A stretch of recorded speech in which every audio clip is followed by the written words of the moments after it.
So hello everyone, good afternoon. My name is Maia. I have the pleasure and honor of leading career advising and transition services at the School of Continuing Studies here at McGill University. Thank you for joining us. Today is November 30th. Believe it or not, tomorrow is December already. Hopefully you're getting excited about all the decorations for the holiday season coming up.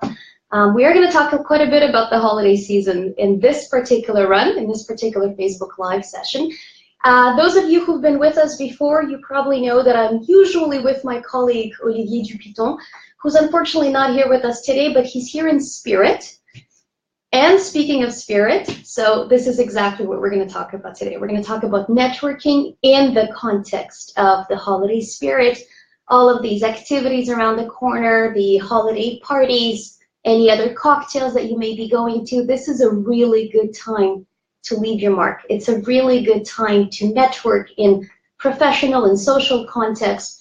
No pressure. You don't want to make it too heavy. You don't want to make it too tense. We'll talk about that as we go. Now, understanding that typically some of you don't join us in the first 10 seconds or so, maybe we're going to give you a little bit of time to come in. And as always, guys, there's a comment section, there's a question section. Please feel free to add those in as you go. I'm actually going to take a look now if anything has come in yet. At any time, all right? So at any time something comes up, anything that pops into your head that you want to ask, any suggestions perhaps as well that you want us to comment on, please don't hesitate. So I think we're going to get into it. We're going to talk about networking, guys. So networking do's and don'ts.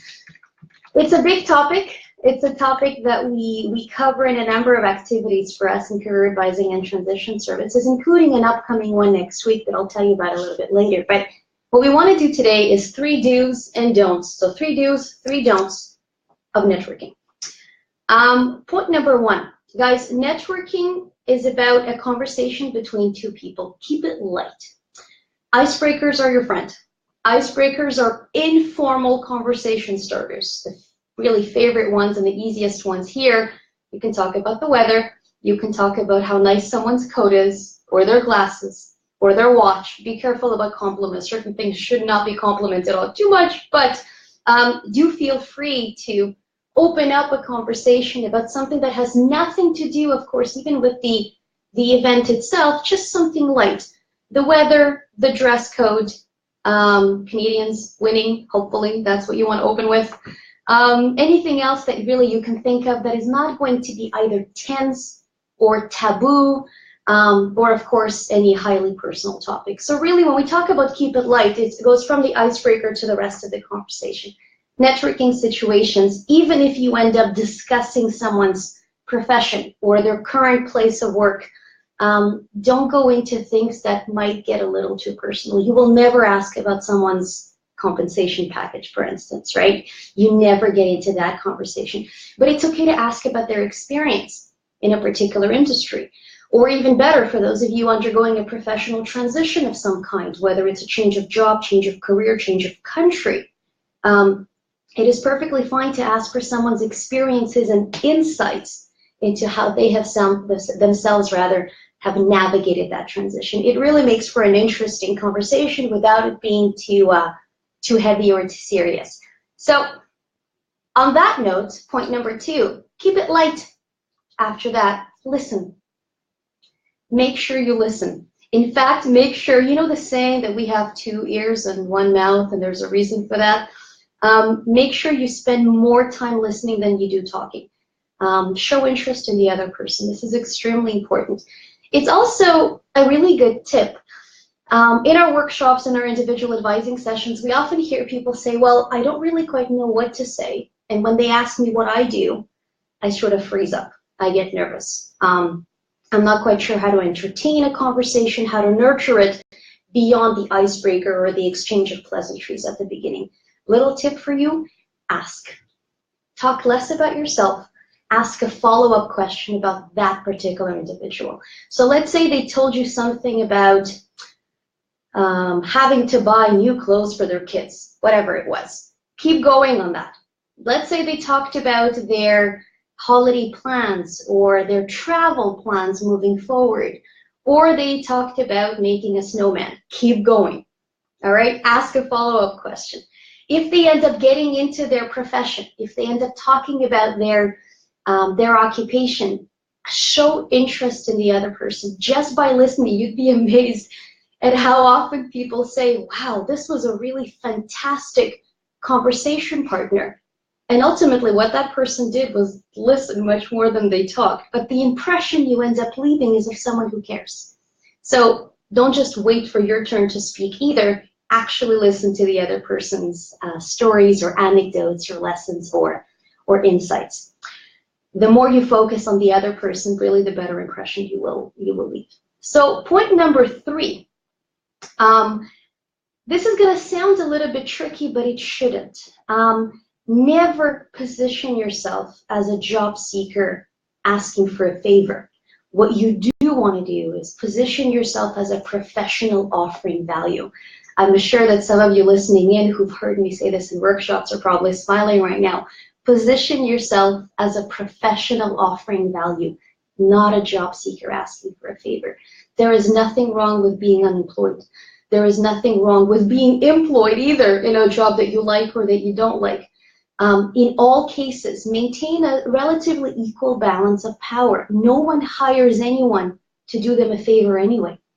You are never considered to be a cost for a potential employer. You're an investment. If they were to hire you, it's because they have as much of a need to fill as you have skill sets to offer. So as you're speaking to them, focus on the value that you bring and try to speak as equals. This is really an important tip. If you want to practice that, we always say reach out. It's important to thank them, but don't put them on a pedestal. Don't apologize for taking some of their time. And if you suddenly find yourself going too much into that hierarchical relationship that you're trying to get away from, suggestion, go back to something about the social aspect. Make it light again. Just by making the conversation light, you'll see you will feel better. You'll all of a sudden, okay, this is again a conversation between two people and not between one employed individual and one individual who really wants to be employed. All right? So those are my 3 do's for today. Keep it light, listen, and position yourself as a professional offering value. What about the 3 don'ts? Some of you probably see this coming. Number 1, don't treat people like they are their jobs or like they are the company representatives.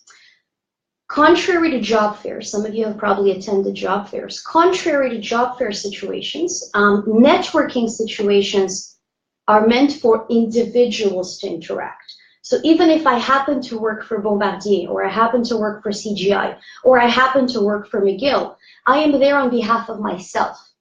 I am not a representative of McGill necessarily, and in any case, I am not a walking business card, right? I'm not a walking job board for the opportunities available at McGill. So everyone wants to feel like a whole person. So make sure that you don't treat the other as just a gateway or a pretext into finding out something about the company, all right? Really show interest in the whole person, not just what they do. Number 2, for the don'ts. Guys, don't forget the basics of first impressions. Your body talks even more than your words do. Smile. Smiling is important. I just gave a workshop yesterday and somebody said, Maya, but if I smile, doesn't it make me look too serious? Sorry, doesn't it make me lose credibility? I feel like I should look serious so that people know that I am a professional that is offering value. Wrong. It's quite the opposite. You're not just a set of technical skills. You're not just a set of knowledge. You're also someone who can work with others. You're a collaborator. You're potentially someone who's able to persuade or negotiate with suppliers. You're someone who can instill trust in your clients. So whether your primary role would be to work with clients, with coworkers, with internal clients, with suppliers, etc., or even if you happen to always spend your time behind a screen, you are never hired just for the knowledge that you bring. There's always a person behind that. So don't forget the basics of smiling, maintaining eye contact. Handshakes. Handshakes are important. Whether you're a man or a woman, real firm handshake. Don't do this. This is not a handshake. Just like you don't want to do that because this is submissive. So yes, there are certain cultural elements to this, but just so that you know, perception in this workplace culture, in this job market, is a firm handshake communicates confidence. Handshakes are important. When you stand or when you sit, stay upright. So I'm going to give you an example. I'm going to embarrass myself a little bit. You don't want to do this. This is telling someone that I can't hold my head up by myself. I need the help of my hand. If I do this, it's a completely different picture. I hope you see it. Similarly, I can sit back. If I am very tense, you'll notice it. If I sit back and I get extremely comfortable, well, this is just arrogance. This isn't confidence either. Don't do this, guys. And now I'm just thinking now of how this is now forever on tape. So confidence is also very much in your posture. All right, so get comfortable, move a little bit, not too much, right? You don't want the hands to bother people when they're listening to you, but getting comfortable and loose and just real, right? You don't want to be too rigid. Finally, another little tip for you. As you shake someone's hand, as you hold out your hand to shake theirs, lean in a little bit. Just a little bit, right? Don't get into their personal space. But just leaning in a little bit makes for a much warmer gesture. So you're a professional who's also warm, kind-hearted, a pleasure to speak with.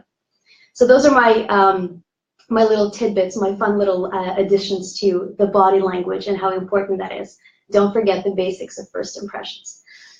For my final don't, guys, very important, do not ask for a job or a referral when you have just met. In fact, don't ask for anything. Offer. Now, what does that mean? The right mindset for networking is a giving one. It's a giving mindset, not a taking or a getting mindset. Think about how you can help the other person. Listen for things that you can perhaps provide assistance with. Maybe you know of an article. Maybe you know of an upcoming information session, a conference, a workshop. Maybe you know of a company that they should check out. Maybe if you started talking about some social topics, you can recommend a restaurant, right? Whatever, or a festival that's coming up. Even better, two really, really good things to offer. One, can you spread the word about their particular products or their particular services? And the other one is, do you know anyone that you can refer them to? So I hear you guys. I hear you telling me, Maya, I don't really know that many people. How can I possibly be of help to them? You'd be surprised.